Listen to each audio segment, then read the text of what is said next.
Inkuru nziza kuri bose. Inkuru nziza kuri bose ni ikiganiro utegurirwa kongera ugashikirizwa n'ishirahamwe Trans World Radio y'Uburundi. Wumva uremerewe ku mutima? Woba uruhijwe n'ivyaha? Akira umwami Yesu aguha amahoro.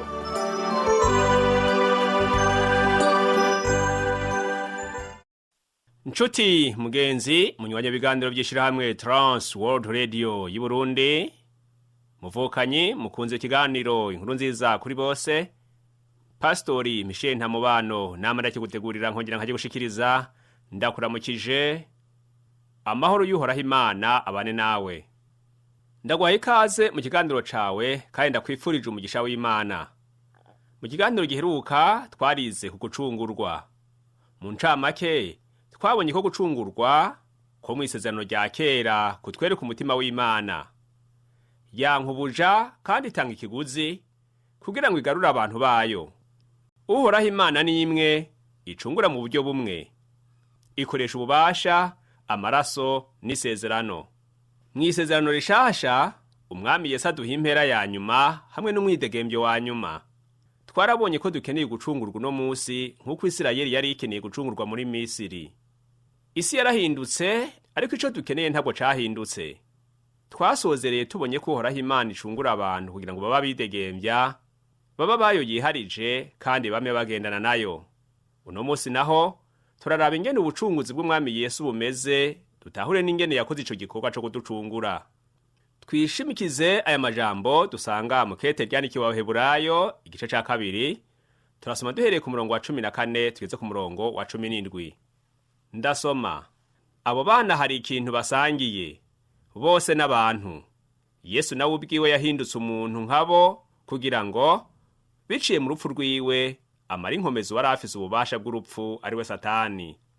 Ubu nibwo buryo bwonyene yari gushobora kubohora abantu bari babayeho ubuzima bwabo bwose nk'abagurano kubera gutinya urupfu.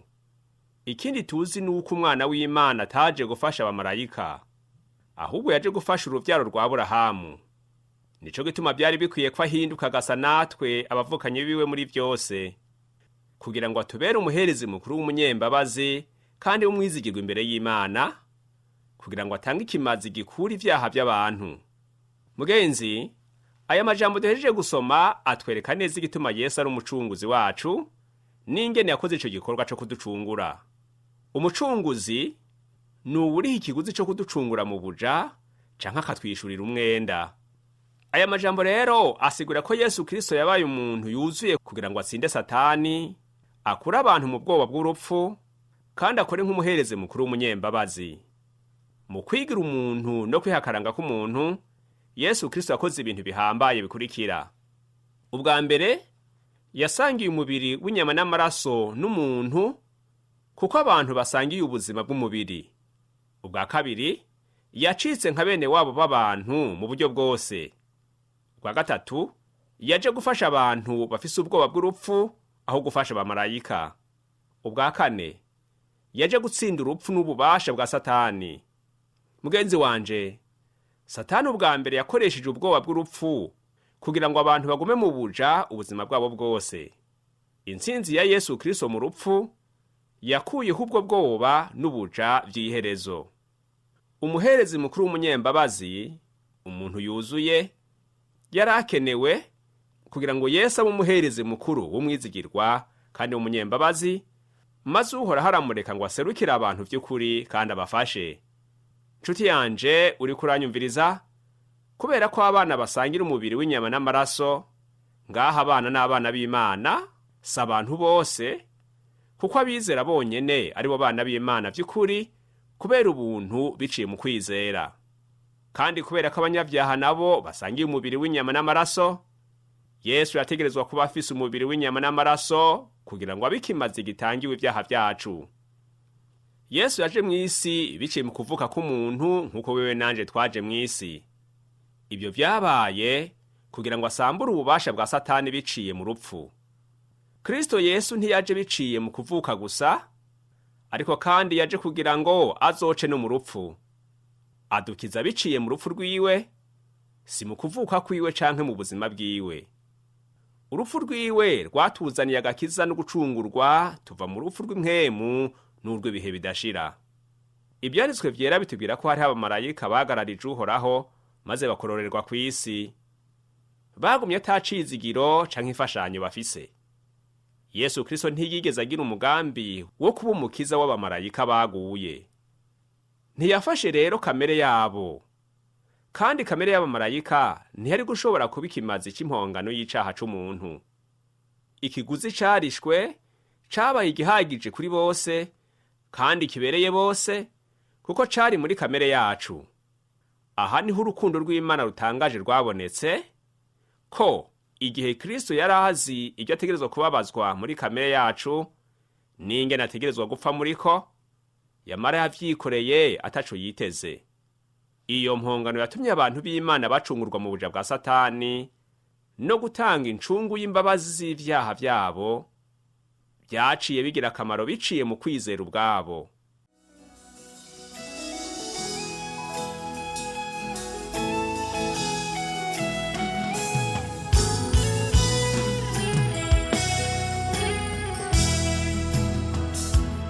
Uko Mose yamanitse inzoka ku giti, abacikana bakayiraba, bagakira ubwoba, bagakomera kubw'imbabazi z'Uhoraho.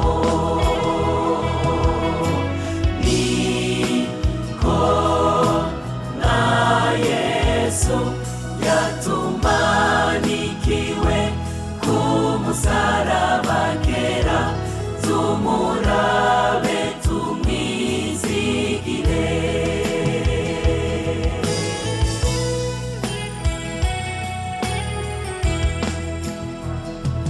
Mutima ubabaye, raba uwagupfiriye, raba Yesu yakumanikiwe.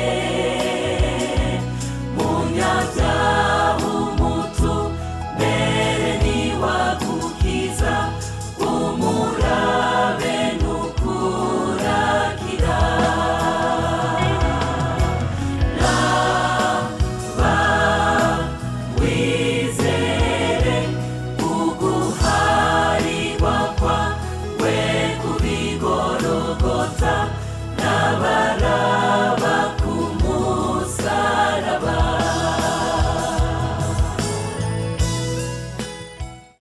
Mugenzi, reka ubu naho turabire hamwe uburyo bune Yesu yabaye umucunguzi wacu nk'uko tubibona muri iki gice twasomye.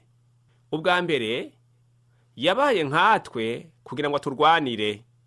Usomye ku murongo wa 14, havuga ngo yahindutse umuntu w'inyama n'amaraso nkabo. Ingorane yari ihari nuko Satani yari afise ububasha bw'urupfu. Twari twagizwe imbohe mu mibiri yacu ishobora gupfa. Nk'inyifato y'umucunguzi, Yesu nawe nyene yahindutse umuntu w'inyama n'amaraso. Yinjiye mu ntambara yacu araturwanira.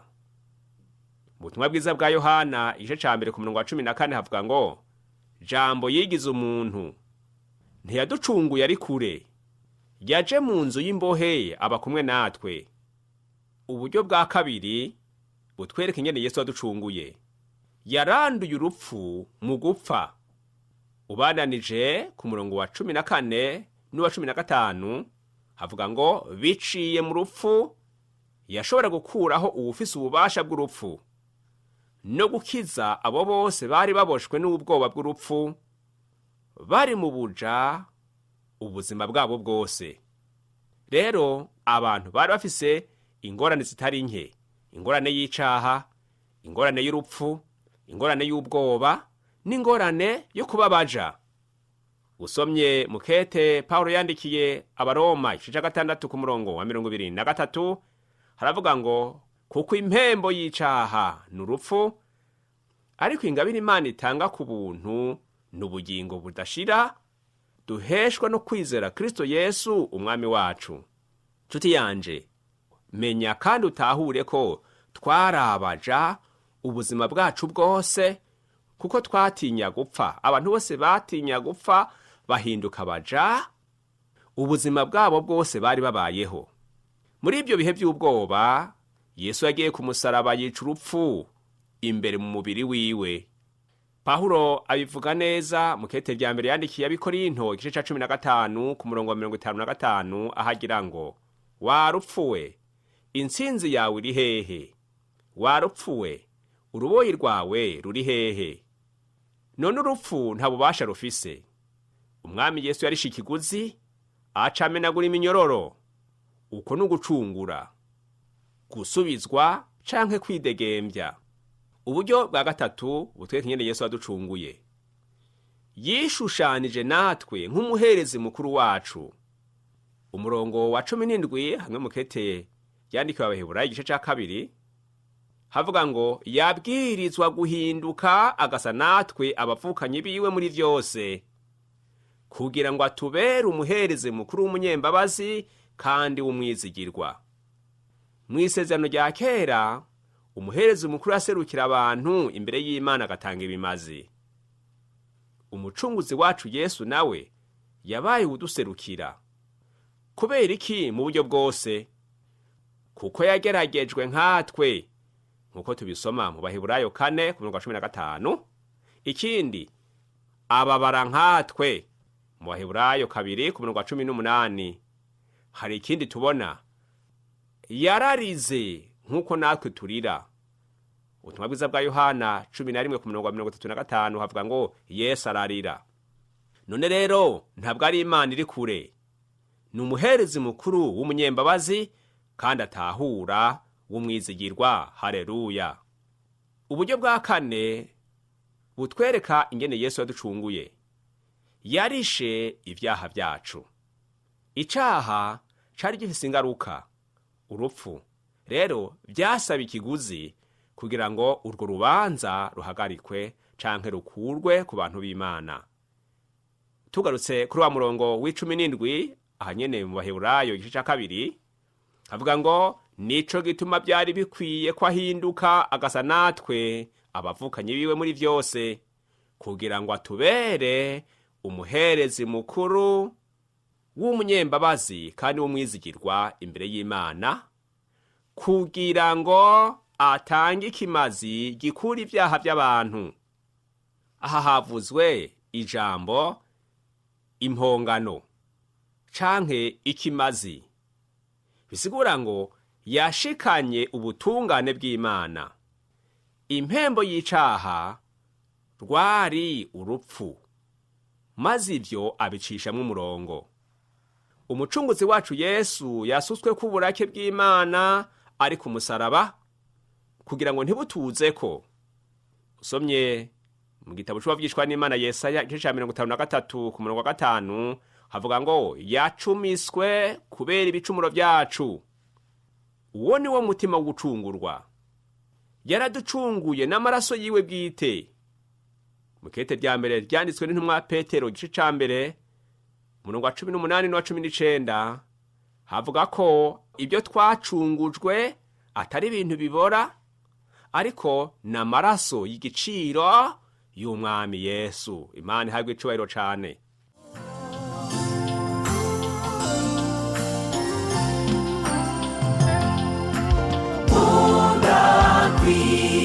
Kwizigira Yesu no kumumvira gose, nizera yuko azoshitsa isezerano yiwe. Yesu, Yesu ndakwizeye, uruwo kwizigirwa. Yesu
mugenzi unyumviriza, ngira nsozere tugerageje kugereranya igikorwa c'ubucunguzi bwo mu isezerano rya kera n'ubucunguzi bwo mu isezerano rishasha.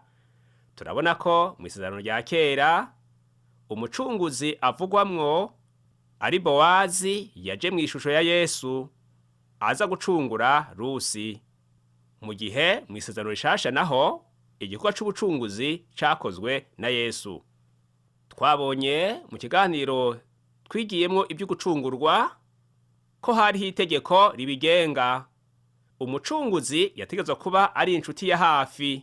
Ibyo nibyo bisigura ngo bategetswe kuba basangiye amaraso. Ibi urabibona usomye mu gitabo ca Rusi igice ca mbere ku murongo wa mbere, aho berekana ubucuti bwari hagati ya Nawomi na Bowazi biciye kuri Elimeleki. Mu isezerano rishasha naho tubona Yesu yarihaye umubiri w'inyama n'amaraso, nk'uko abo yaraje gucungura nabo nyene bari bafise umubiri w'inyama n'amaraso. Ica kabiri nuko mu isezerano rya kera tubona ko umucunguzi yategetswe kuba ari uwushoboye kuriha ikiguzi, afise uburyo, adakenye. Mu isezerano rishasha naho tubona ko Yesu yarishe ikiguzi akoresheje amaraso yiwe. Uravye muri rya kete ryandikiwe Abaheburayo igice ca kabiri ku murongo wa 17, rero Yesu yari umutunzi kuko ayo maraso yiwe igiciro cayo nta na kimwe wo kigereranya. Ubwa gatatu mu isezerano rya kera tubona ko umucunguzi yategerezwa kubikorana umutima ukunze atagahato, nk'uko wobibona usomye mu gitabo ca Rusi igice ca 4. Mu isezerano rishasha naho turabona ko Yesu yemeye kubambwa ku musaraba kubera twebwe azira ibyaha vyacu. Ntiyabikoze ku gahato, yavuye mu ijuru yiyemereye ngo ndagiye gucungura bariya abantu. Rero nta gahato kabayemwo kugira ngo aze kuducungura. Ibyamushitseko vyose n'ivyo kubabazwa gushika no ku musaraba, mbere no mu gupfa yaravyigombeye. Barya nabo bamukubagura bariko barashitsa ibihe gusa. Mugenzi wari kumwe nanje mu gusozera, rero dutahure ko Yesu yaducunguye mu kuba umwe muri twebwe, apfa mu kibanza cacu, atikiza umwansi wacu Satani, araduserukira imbere y'Imana, kandi yaserutse nk'umunyembabazi kandi w'umwizigirwa.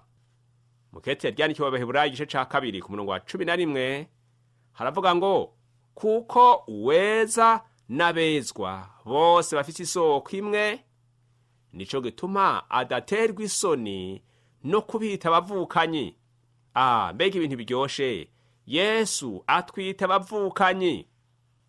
Niwe yatwejeje, atwejesheje amaraso yiwe yavuye ku musaraba. Ariko umva iki gitangaza c'uko twebwe abari barindiriye kwezwa kandi twejejwe, agaca twita abavukanyi biwe.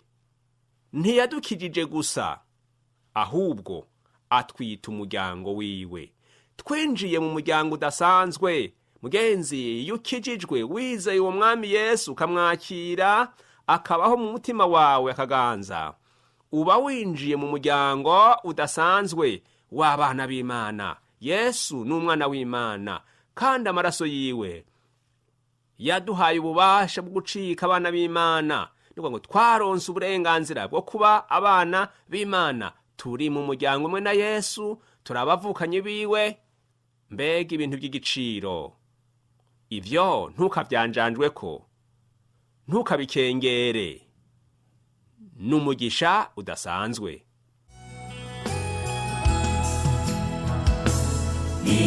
Ikicatumye umwana w'Imana babazwa, umva icatumye abambwa ku giti, akambikwa igiti ngo c'amahwa mu mutwe, ni kubwawe n'ivyaha vyawe. Raba wizere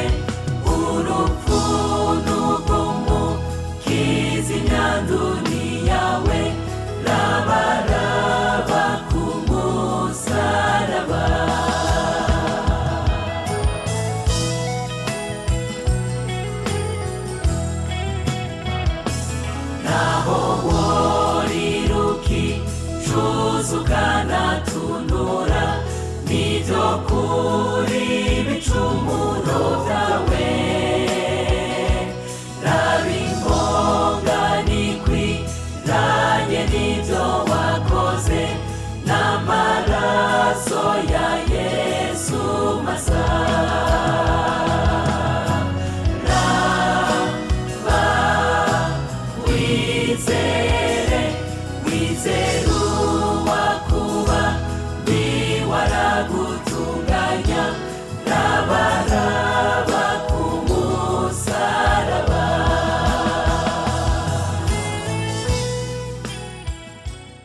Nshuti yanje, mbega uba warizeye umwana w'Imana umwami Yesu? Abamwizeye bose yabahaye ububasha bwo gucika abana b'Imana. Urahiriwe nimba uri muri abo, kuko abita abavukanyi biwe basangiye inyama n'amaraso. Nimba utarimwo, aka n'akanya kawe. Imana yakuntumyeko, nanje ndagutumiye kugira ngo winjire mu muryango w'abana b'Imana, ube umuvukanyi w'umwami Yesu.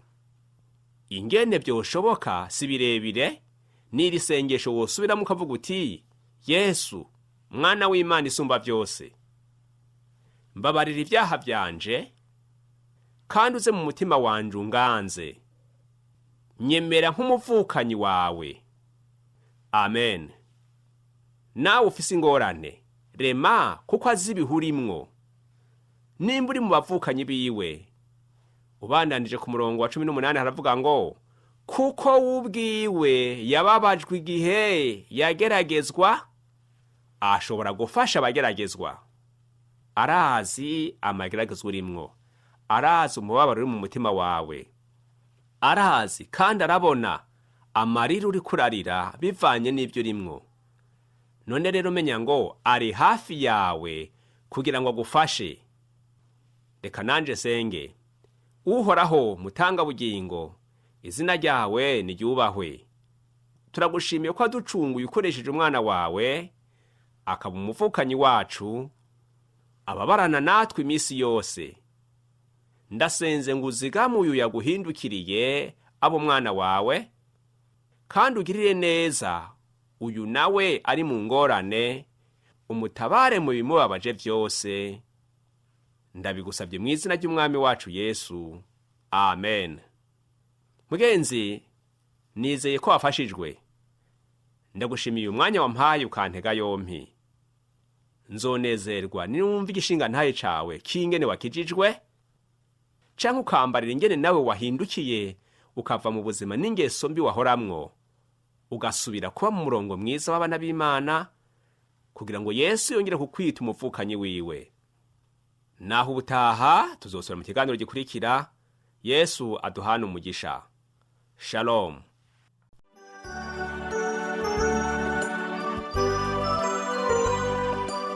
Ico cari ikiganiro inkuru nziza kuri bose.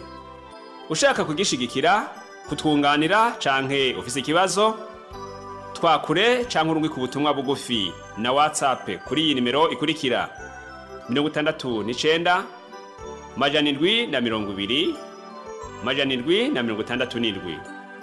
Turonderere kuri Facebook ni TWR Burundi. Ushobora no kutwandikira kuri email yitwa twrburundi@gmail.com.